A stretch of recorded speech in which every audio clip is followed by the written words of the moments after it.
Diputado César Camacho Quirós. Yo reiteraría la importancia que tiene en general, pero hoy tiene intensamente el otro término de la definición sucinta de Joseph Stiglitz: cambio social y aprendizaje democrático.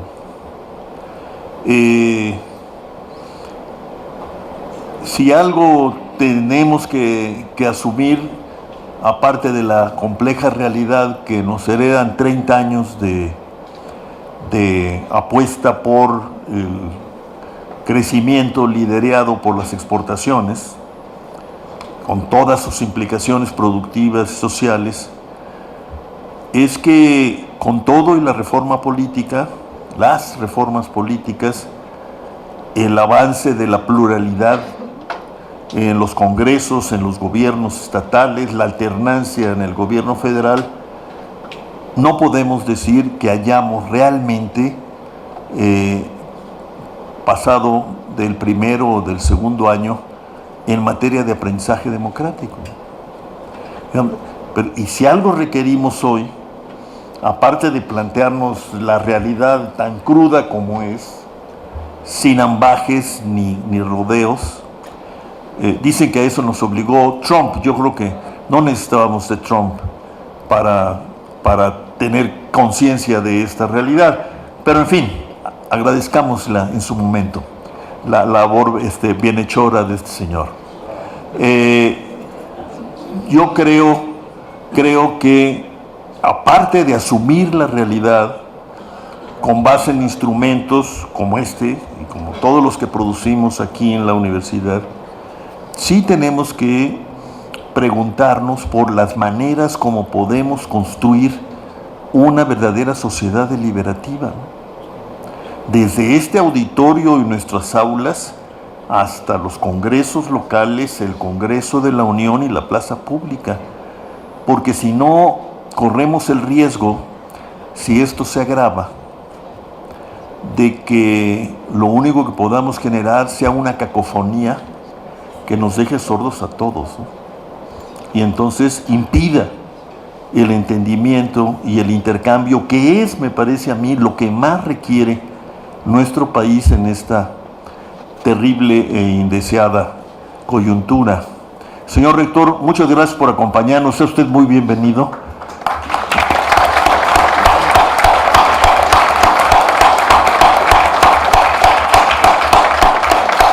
Vamos a escuchar pues al diputado Camacho Quirós. Gracias. César, Gracias, Rolando.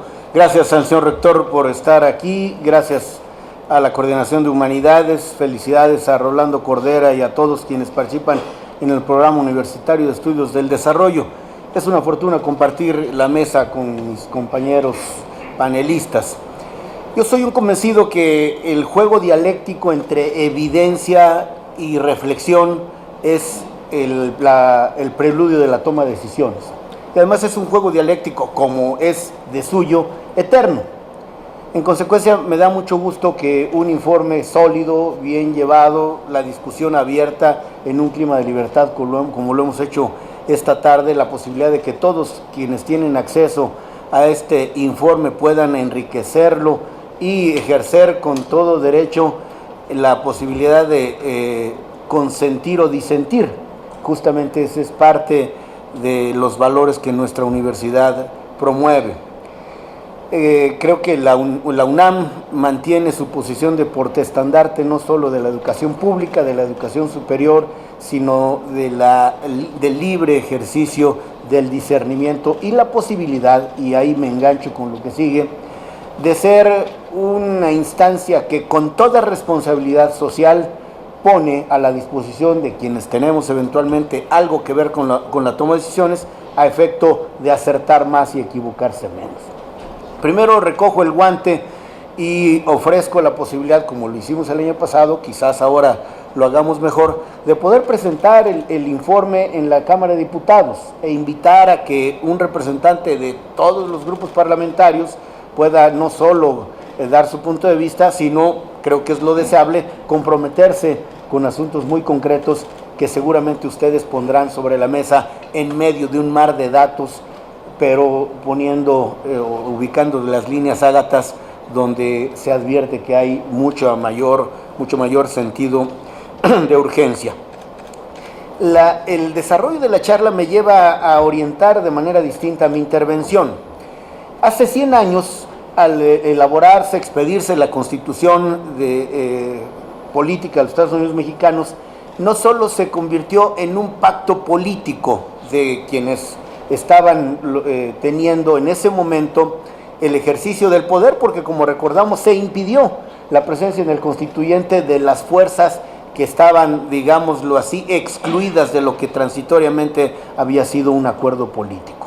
Pero 100 años después no basta recordar ese acontecimiento, sino, según mi punto de vista, hay que hacer un recuento de lo ocurrido en 100 años. Es decir, si alguno dice con razón que un constituyente no se identificaría con el texto, no encontraría en ello casi nada de lo que aprobó, le asiste la razón.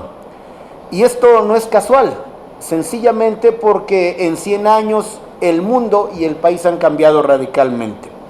Porque traigo información, diríamos que de primerísima mano, les puedo decir con satisfacción que son hasta ahora 701 las reformas y adiciones que ha tenido de la Constitución, y ya están prácticamente aprobadas 2 más, que solo falta que se publiquen en el Diario Oficial de la Federación, es decir, 703 reformas.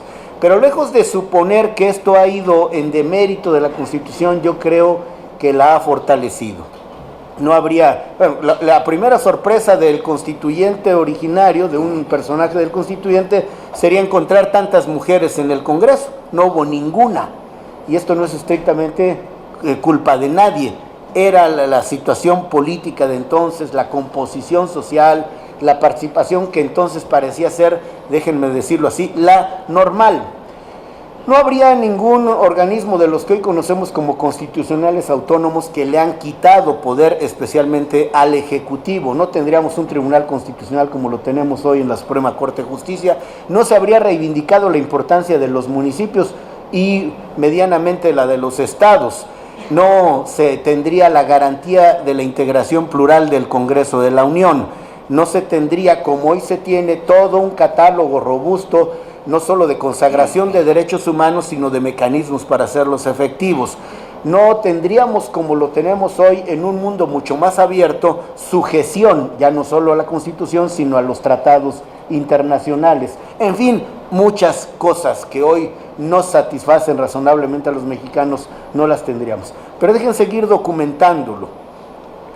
El pluralismo, que diríamos que llegó para quedarse, y me voy a referir al ambiente en el que yo estoy, en las cámaras, y subrayadamente en la de diputados, llegó en 1997. Es decir, en 1988 hubo todo un cambio radical en la manera de hacer política y en la representación partidaria y ciudadana. Pero 97 marcó un hito porque a partir de entonces ningún partido político tiene mayoría, ya no diríamos para hacer cambios constitucionales, ni siquiera cambios a la legislación ordinaria. Y la paradoja, o lo interesante, es que de los 700 y poquitos cambios constitucionales, 316 han ocurrido en estos 20 años. Es decir, se puede acreditar con las cifras, con la rotundez de las cifras, que el pluralismo da muchísimo más que el verticalismo. Y creo que en una sociedad abierta donde todas las voces no solo cuentan, sino se cuentan en términos aritméticos de votos, es todo un hallazgo, toda una buena noticia para los mexicanos y de México para el mundo. En este orden de ideas me parece importante que los cambios constitucionales innumerables que tienen que ver, ahora ya me meto con nuestro tema, con el desarrollo, tienen niveles de desagregación o de desarrollo normativo distintos. En algunos casos, como aquí se ha comentado, faltan legislación secundaria, pero no es la regla. Y tengo en la cabeza la reforma constitucional en materia educativa, o la reforma en telecomunicaciones y competencia económica, y una serie de ellas. Llamo la atención del auditorio con el hecho de que el desarrollo, que ha sido un concepto difícil de aprehender, o sobre el que no es fácil ponerse de acuerdo sobre sus alcances, sobre su perímetro, hay constantes. Primero, que siempre entraña un proceso, siempre trae consigo cuestiones relacionadas con los cambios, con las adaptaciones, con la evolución. Y lo que me parece importante destacar es que si en el inicio se hablaba de la atención o la cobertura de necesidades básicas, es decir, en una franca alusión a aspectos de carácter económico, eventualmente políticos, ahora hablamos del ejercicio cabal de derechos. Y hay un principio jurídico donde la ley no distingue, no cabe distinguir, es decir, ¿de cuáles derechos? Si no decimos de cuáles derechos, significa que son todos. Y es en ese orden de ideas en el que, justamente tomando alguna expresión de Rolando, no solo se refiere a la reestructuración básica de, subrayo, valores y actitudes individuales y colectivas. Es decir, la persona no solo singularmente considerada, sino el grupo social. Déjenme decirlo con algún exceso retórico, no hay redención si no hay redención social. En consecuencia, me parece importante que estos cambios normativos, el reto de siempre es que se conviertan en cambios en las políticas públicas, en cambios actitudinales y también en una sociedad mucho más participativa. Se ha hablado aquí de la evolución de la política social, que durante muchos años se caracterizó por su asistencialismo, por las transferencias. Es mi convicción, y lo veo de cerca, cómo hay un giro importante para hacer a la comunidad, no en todos los programas, corresponsables de su propio desarrollo, es decir, la posibilidad de educar en el sentido más amplio de la palabra. Yo me hago cargo, estoy convencido de que en política social tenemos un sinnúmero de rezagos, un sinnúmero de pendientes. Pero es justamente en el sitio en el que se construyen los acuerdos, en el que hemos sido capaces de proveer no solo de instrumentos jurídicos, normativos, sino francamente de orientaciones que aprovechan, y quiero llamar su atención, la condición plural de los órganos que hacemos las leyes. Lo traigo a la conversación porque hoy se ha relativizado el concepto de gobierno y de oposición. ¿Quién es el gobierno? ¿Quién es la oposición? ¿En dónde? ¿En el país? ¿En algún estado? ¿O en un municipio? De modo que independientemente de banderías partidarias absolutamente legítimas y normales en una vida democrática donde el sistema de partidos tiene una presencia central, al final hay que hacernos cargo de manera mancomunada, no solo del estado de situación, sino lo más importante, de las respuestas que, siendo institucionales, deben acabar por ser de convicción personal, de compromiso grupal y de nunca perder de vista otro elemento que olvidé en mi breve relación, de otro elemento que existe hoy y que ni por asomo, porque esa era la realidad entonces, existía en 1917, el Sistema Nacional Anticorrupción, que desde mi punto de vista imprime calidad a la democracia, a la representación política, obliga no solo a un desempeño estrictamente legal, sino ético, con un elemento intrínseco, permanente, presente, que es justamente la transparencia. Es decir, no solo la rendición de cuentas, la fiscalización, sino de la mano el ejercicio transparente de todo cuanto sea atinente al poder público.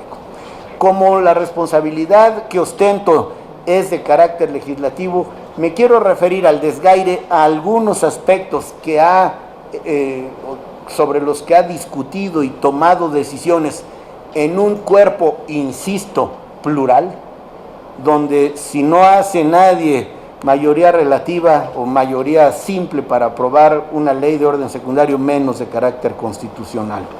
Se mantuvo el impulso al gasto social prioritario reflejado en la ley de ingresos y en el presupuesto de egresos de la Federación. Hay una nueva decisión política que, siendo de impulso federal, atañe a los estados y a los municipios, que es la creación de las zonas económicas especiales, para las que, por cierto, se asignaron recursos en montos importantes. En el ámbito de esto tiene que ver solo como una pincelada con el tema de la reducción de pobreza multidimensional, sin entrar en detalles. En el ámbito de la seguridad alimentaria y agricultura sostenible, se impulsó en la Ley de Desarrollo Rural Sustentable la priorización de la producción y consumo nacionales, así como el abasto de alimentos en programas sociales de gobierno. Hay un concepto que se ha introducido en la Ley de Desarrollo Social, que me hago cargo de que no basta con la introducción del concepto si no hay consecuencia en el terreno de los hechos, que es la introducción del concepto de alimentación nutritiva y de calidad justamente en este ámbito.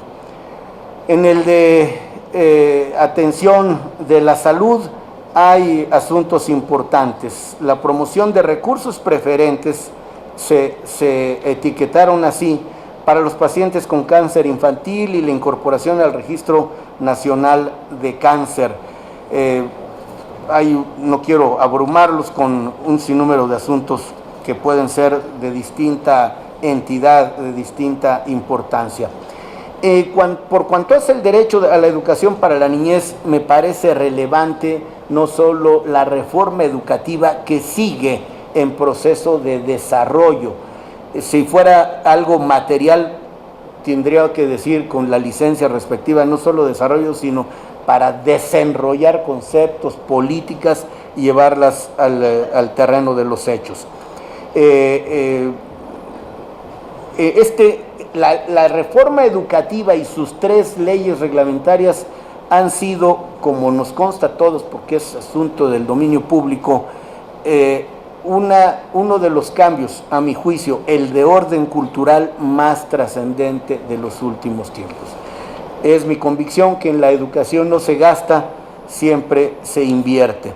Y también me parece importante que estos ajustes de matiz para hacer que la reforma educativa, siendo una sola en el país, tenga presente la realidad circundante en cada lugar, sobre todo en los sitios más alejados, en los que tienen una presencia importante de comunidades indígenas, no se pueda aplicar, diríamos, a rajatabla, sino respetando sin ninguna excepción los derechos de los profesores, sea una reforma que, teniéndolos como hacedores del proceso educativo, no deje de tener nunca en el centro a los niños y a los jóvenes, a los educandos. En el tema de la igualdad de género, se ha promovido la creación de centros de justicia para las mujeres en todos los estados, se han reformado y adicionado la Ley General de Acceso de las Mujeres a una vida libre de violencia, y en esta parte, como alguien lo comentó, México es el tercer país de aquellos que pertenecen a la OMC o a la OCDE, corrijo, con el mayor número de mujeres en sus congresos, subrayadamente en la Cámara de Diputados, donde el 42% de sus integrantes, cifra sin precedente, son mujeres. En el ámbito de la energía segura, asequible y sustentable, se aprobó la Ley de Transición Energética, que establece obligaciones en materia de energías limpias y reducción de emisiones contaminantes. En la perspectiva del empleo y el trabajo decente, llamo la atención de algo muy reciente, un cambio radical en la impartición de justicia laboral. La justicia laboral, tradicionalmente encargada a instancias tripartitas y a lo que durante muchos años fue una tarea de amigable composición, le da paso a tribunales de estricto derecho dependientes del Poder Judicial, lo cual no solo es obligatorio para el ámbito federal, sino para el de las entidades federativas. En el ámbito de la distribución del ingreso hay una aprobación de desindexación del salario mínimo que permitió un aumento de 10% para 2017, un incremento histórico que llevó a una recuperación real del salario mínimo de 15% después de 40 años. El ámbito de las ciudades inclusivas y sustentables es todo un reto. Ciertamente, y hago una pequeña digresión, este fue uno de los temas que más interés concitó en la Asamblea Constituyente de la Ciudad de México. Me parece que el valor de la inclusión de estas normas no solo es per se para la ciudad capital, sino que abre brecha y genera, espero, efecto multiplicador. No podría ser otra sino la Ciudad de México la que marcara pauta por su conformación, por su historia, porque al final no solo estas ciudades de quienes aquí vivimos, sino de quienes aquí hacen la vida de todos los días, y también lo sé porque es mi tierra, porque es el sitio cotidiano de convivencia y de recepción de servicios del Estado de México. Me parece que esto y un reto que da la reforma constitucional del Distrito Federal, que es la expedición de una ley atinente a lo metropolitano, es urgente y será una gran oportunidad para que no sea discrecional la puesta de acuerdo de gobiernos de entidades contiguas, sino con reglas de peso constitucional y dejando márgenes de libertad a las entidades intervinientes hacer por el bien de los habitantes de la megalópolis, que estos principios incluidos en el informe estén presentes. Voy terminando. En el relacionado con la sociedad pacífica e inclusiva, los retos son de grandes proporciones. Dos quiero traer a la mesa, uno de enorme actualidad. El primero, la trata de personas. Es un tema tan vertiginosamente, que ha irrumpido tan vertiginosamente, o que se ha visibilizado tan vertiginosamente, porque el fenómeno lamentablemente no ha dejado de existir, que muy poco tiempo han quedado vigentes las leyes de la materia, porque la complejidad de este asunto, en donde el bien jurídico tutelado es el libre desarrollo de la personalidad, es tan difícil proteger. Lo diré en sentido figurado, se han tapado todas las puertas y se ingenian por salirse por las ventanas o por cualquier resquicio que vale la pena cerrar. Esta esclavitud contemporánea me parece que es un delito infame que no podemos permitir que crezca o que la impunidad genere efectos ejemplares negativos. El segundo, los procesos migratorios seguros. A él me refería cuando lo describí como de gran actualidad. Estamos viendo un fenómeno agudizado. El fenómeno no es nuevo, pero el fenómeno se ha agudizado y ha generado una especie de crisis múltiple. Esta expresión ofensiva con la que ningún mexicano podría estar de acuerdo, qué paradójico, nos da motivos para la unidad nacional. Sin que esto signifique que alguien pueda olvidar los problemas de la agenda doméstica, que no son pocos ni sencillos. No hay que dejar de atenderlos, pero es el tiempo en el que tenemos que exigir. Y a este efecto es importante destacar que no solo es una tarea del Ejecutivo, sino la que se ha sumado el Poder Legislativo, ambas cámaras. Y para ser muy justo, primero lo ha hecho la Cámara de Senadores. Hemos convenido en hacerlo de manera conjunta, sin pretensiones de medro partidario que serían de la peor estofa, de la más baja estofa. Hay que hacerlo porque nuestros paisanos lo merecen y porque estoy seguro que no obstante que ha cambiado la tendencia migratoria, porque hoy, independientemente de este fenómeno que espero que sea de coyuntura, son más los mexicanos que regresan que los mexicanos que se van. No hay ningún consuelo, es sencillamente un dato. Lo que hay que hacer es que los deportados o la gente que regresa por su voluntad tenga opciones de futuro. Termino. Creo que el hecho de que la Cámara de Diputados deba ser protagonista en la Comisión Nacional de Desarrollo Social, que es una instancia nueva, puede muy bien hacer las veces de caja de resonancia de la política nacional, una eficaz bisagra e, insisto, una instancia en la que se hagan compromisos y como cualquiera que se haga tiene que ser de cara a la comunidad, más le vale o más nos vale a los que los hagamos estar en condiciones de cumplirlos. Creo que se debe potenciar el trabajo de cuando menos 21 comisiones ordinarias de la Cámara de Diputados que procesan las diversas iniciativas en materia de desarrollo social. Es decir, hay una que se llama así, pero hay otras 20 que tienen que ver con la materia y que no pueden desarrollar su trabajo de manera insular. Yo termino con dos cuestiones más. La homologación de criterios y la legislación en la materia para hacer que las evaluaciones, como las de Coneval, INEGI, la Auditoría Superior de la Federación, se conviertan en herramientas para mejorar la política social con base en elementos definidos por la ley. No de mala fe, pero a veces las estadísticas o el enfoque o la manera de procesar los datos puede inducir a error o cuando menos a tener un diagnóstico distinto. Y un diagnóstico equivocado es el preludio de una decisión equivocada. Para terminar, el establecimiento o la necesidad de legislar para armonizar el diseño y la evaluación de los programas, mecanismos de medición, pues como dije, la diversidad de metodologías, variedad de concepciones, definiciones sobre políticas públicas se han traducido en una gran heterogeneidad, tanto de propuestas como de programas, lo que dificulta su estandarización, su instrumentación y por supuesto su evaluación. Y la última, un fenómeno que nos ha corroído y que pudiendo aventuradamente suponer que no es privativo del gobierno, que es la corrupción, yo diría, y me hago cargo de la parte que me toca, sí es fundamentalmente del gobierno.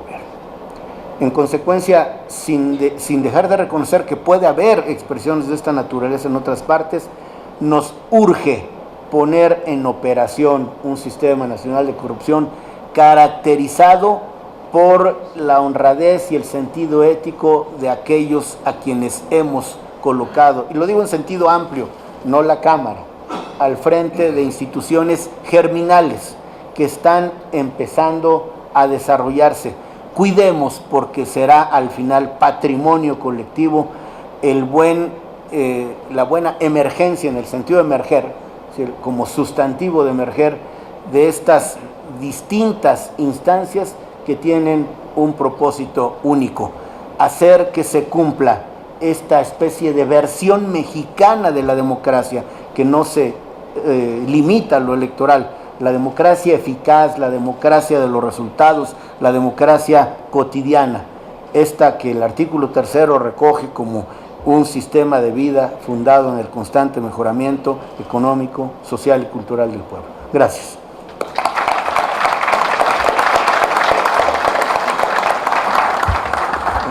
Gracias, diputado Camacho. Desde luego le